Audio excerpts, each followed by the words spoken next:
recently been purchased from a sale at Cambridge and spent all its working life in Scotland, hence the registration CSA 524.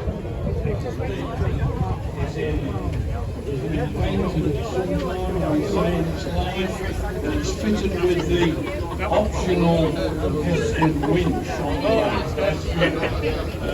It's a lightweight winch made of skirts. We're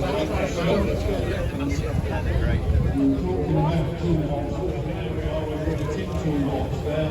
There is another one from my model on the full plate.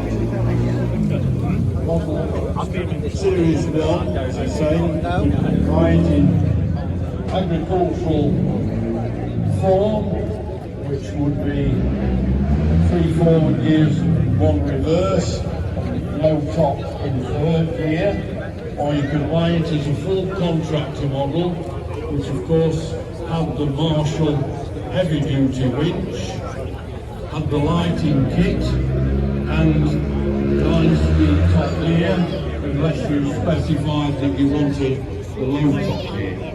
But this is the basic tractor, but with high top gear and the Hesford winch. And it's a nice example, owned by Paul Hurd, who stood in front of me. Hello, Paul. You want to tell us anything?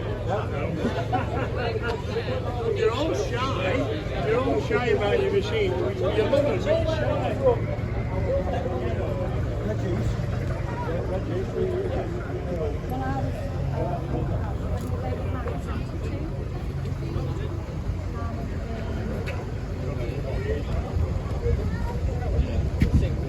So the Series 1, as I said, introduced in 1945 till 47. And again, people that had ordered them in 1945 again had to wait because of war problems, you know, steel was hard to come by, etc. So components were slow coming through, probably a bit like today.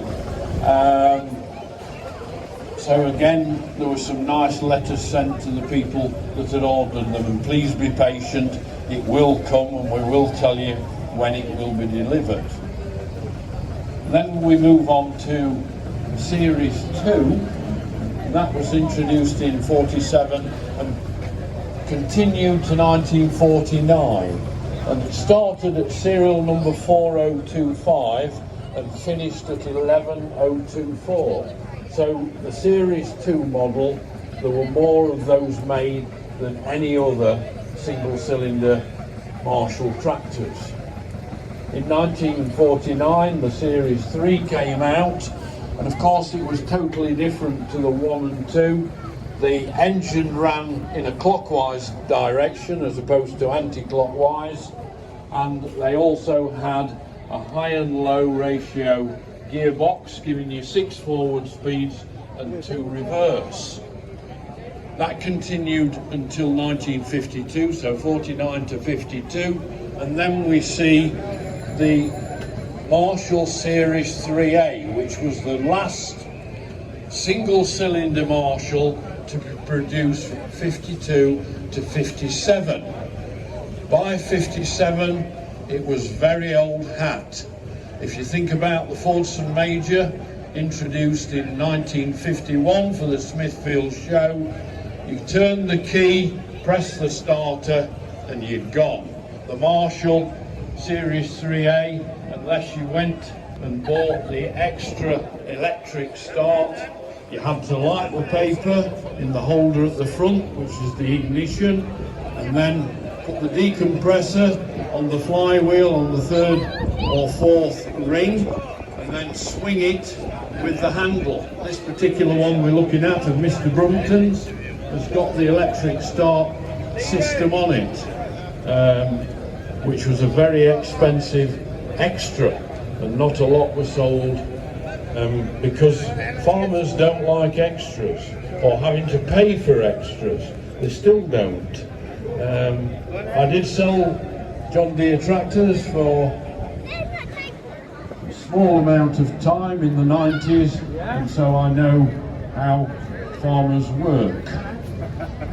But this one is resplendent in Fowler orange, of course. The Series 3 was in green. The first few of the 3As were in green, and then they changed to Fowler orange, as did the crawler version, the Field Marshal or Fowler VFA, which again was in Fowler orange.